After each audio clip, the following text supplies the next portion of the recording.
Et c'est donc notre ami Guillaume Durand qui est avec nous ce matin. Oui, quelle ambiance. C'est au sourire dans ce studio, chers auditeurs, autant vous le dire. Tout le monde est là. Oui. Jean-Marc est sur le point d'arriver quelque part. Bah oui. Mon cher Thomas, ravi de vous retrouver en cette fin d'année. Pareil, c'est vrai, Guillaume. Julie, que c'est cette période pendant laquelle on ouvre des bouteilles un peu plus chères, du Cheval Blanc, du Christian Roderer, on mange du foie gras, des truffes, des langoustes bleues, des Bahamas.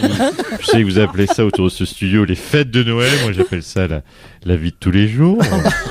Chacun sa life. Allez, je chose, comme Julie nous le disait, mes lunettes en corne de zébu albinos du Zimbabwe. C'est extrêmement rare. Très rare, je peux vous dire, Natacha, c'est pas de la lunette Sensi vendue à la case sur Internet par l'ami Marc Simoncini. Voilà, mon stylo Montblanc en émeraude du Honduras. C'est parti pour les titres, mon cher Laurent. Lunettes, on en parlait en introduction. Achetez donc des lunettes pour lire cette info qui est imprimée en tout petit dans le Figaro ce matin. Mais Natacha l'a vu. Claude Guéant était pendant 24 heures en garde à vue. C'était en tout petit. Hein.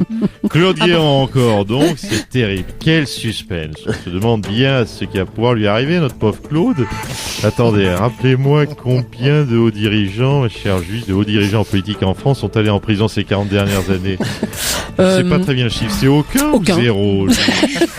Quel suspense. Vivement la décision de justice qui tombe. Déclaration de Michel Sapin, je cite mon beau Sapin. Oh, très bien.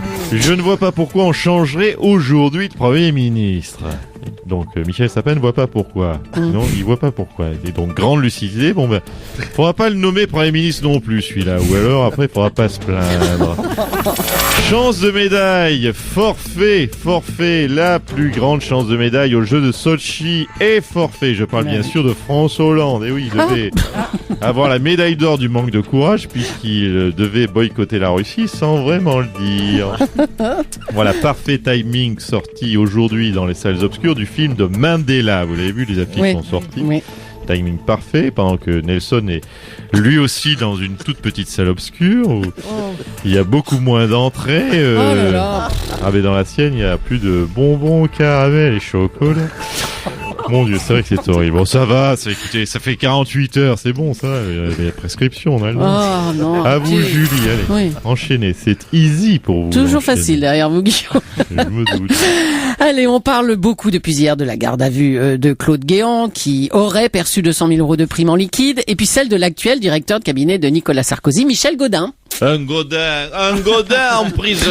Attendez. Un peu cher, ça.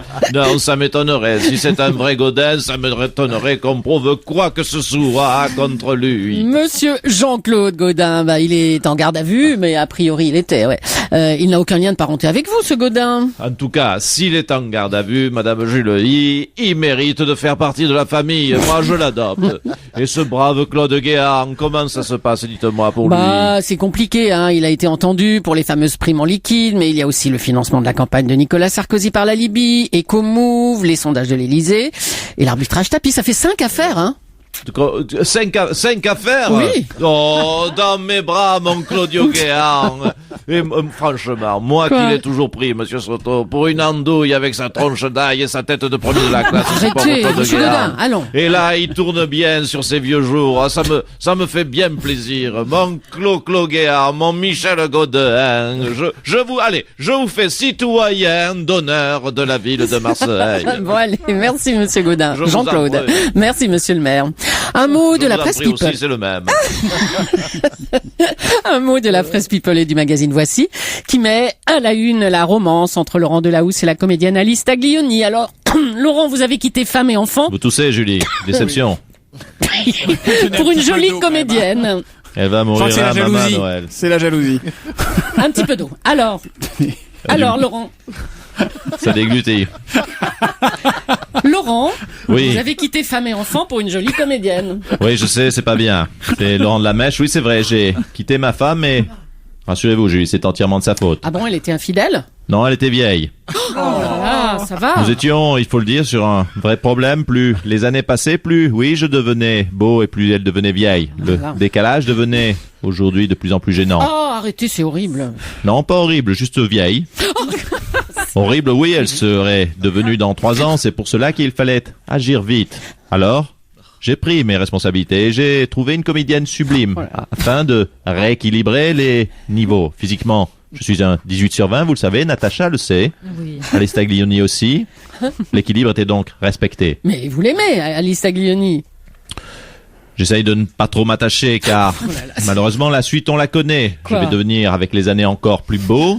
Je vais passer de 18 peut-être à 19 sur 20 tandis qu'Alice va se faner elle. Oh là là là là. Faudra stop. alors procéder à un nouveau rééquilibrage. Oui. Et là, faudra taper dans de l'actrice américaine.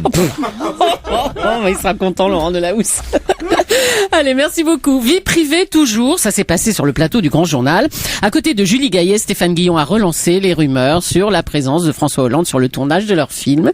Une rumeur démentie par l'Élysée. François Hollande, vous êtes en duplex de votre bureau de l'Élysée. C'est à quelle heure, là, passage Europe Europe 1, là. Qu'est-ce que je dis pour Julie Gaillet? Ah oui, mais t'es marrant, toi. Mon fils, il serait Jos Jonathan, qui est aux Energy Music Awards.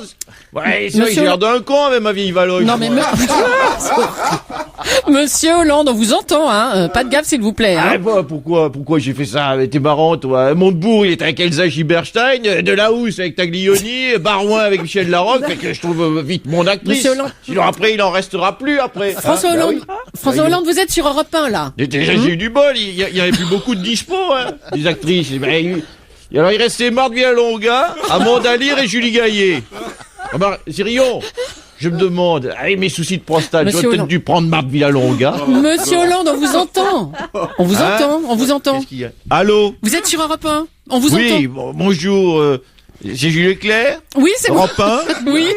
Oui, avant que vous me posiez la question, je le dis Quoi et je l'affirme fermement, je n'ai jamais eu de relation avec Marthe Villalonga, avec Julie Gaillet. Pour une bonne raison. Parce que vous êtes fidèle. Presque, plutôt parce qu'elle n'a pas voulu. Voilà, fin de la polémique. Mais allez voir son film Les âmes de papier qui sont le 25 décembre, c'est très bien. Merci, Monsieur le Président. Allez, un mot de la skieuse française Tessa Worley qui ne pourra pas participer aux Jeux Olympiques de Sotchi en janvier. Elle a chuté hier, elle s'est blessée au genou. Un petit mot, Nelson Montfort. Oh, écoutez, ma chère Julie, je sais relever le niveau de cette émission, mon cher Thomas. Vous le voyez, les Français sont en avance, oui, en avance. Dans leur préparation olympique, puisque nous avons déjà notre première chute et donc notre première humiliation, notre première branlée à ski avec 5 semaines d'avance, oui. D'habitude, il faut attendre que les athlètes arrivent sur les lieux de la compétition pour se prendre des tôles, mais vous le voyez, nous sommes dans l'anticipation dans cette préparation olympique française. C'est véritablement magnifique. Oui, mais enfin, peut-être que d'autres athlètes auront plus de chance qu'elle, hein, franchement. Écoutez, pour l'instant, Tessa Worley est la première à se fracasser un genou, mais gageons, ma chère Julie, mon cher Thomas, ma chère Natacha, mon cher Jean-Marc, mon cher Laurent, que Brian Joubert va très vite se déboîter une hanche sur la première plaque de verglas et que Jean-Baptiste Grange va s'emplafonner dans un sapin à 140 à l'heure d'ici ce week-end. On croise les doigts. Allez les Bleus, faites-nous rêver. Ah, merci Nelson Montfort. Et bravo à Nicolas Conte.